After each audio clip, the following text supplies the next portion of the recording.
ফুলবাড়িতে একই সঙ্গে একাধিক বাড়িতে ডাকাতি এবং চুরির ঘটনা অবশেষে এক ব্যক্তিকে গ্রেফতার করল এনজিপি থানার পুলিশ। এনজিপি স্টেশন থেকে গ্রেফতার করা হয় চুরির ঘটনার মূল অভিযুক্ত মজিদুর রহমান ওরফে সলিমকে। সম্প্রতি ফুলবাড়ি চুরির ঘটনা ঘটে, কারো বাড়িতে প্রকাশ্যে ধারালো অস্ত্র দেখিয়ে ডাকাতি করা হয়েছে। শহর শিলিগুড়ি সংলগ্ন ফুলবাড়িতে এমন ঘটনার রীতিমতো আতঙ্ক সৃষ্টি হয়েছিল গত 21শে মার্চ। রাতভর চলছিল ঝিরঝির বৃষ্টি, তাপমাত্রা অনেকটাই কম ছিল শহর শিলিগুড়ি এবং শহর সংলগ্ন এলাকায়, ফলে মানুষ একটু স্বস্তিতেই রাতের ঘুমে মগ্ন ছিলেন। এদিকে বৃষ্টির সুযোগ নিয়ে ফুলবাড়িতে একই রাতে ছটি বাড়িতে চুরি এবং ডাকাতির মতো ঘটনা ঘটালো দুষ্কৃতীরা।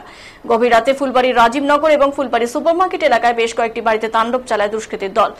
এরই মধ্যে রাজীবনগর একটি বাড়িতে ধারালো অস্ত্র দেখিয়ে প্রাণে মারার হুমকি দিয়ে লক্ষাধিক টাকা সহ বেশ কিছু সোনা এবং রূপোর অলংকার নিয়ে গা ঢাকা দেয় দুষ্কৃতীর দলটি।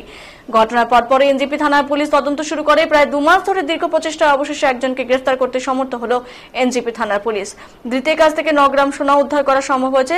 বুধবার ধৃতকে জলপাইগুড়ি আদালতে পাঠানো হয়। বাকিদের খোঁজে তল্লাশি শুরু করেছে এনজিপি থানার পুলিশ।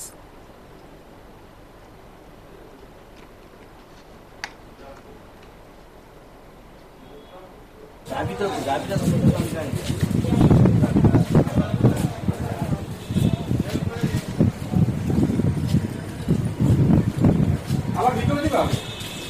জানি নাই তো। হ্যাঁ? তাহলে ওটা ঢুকাই দিল?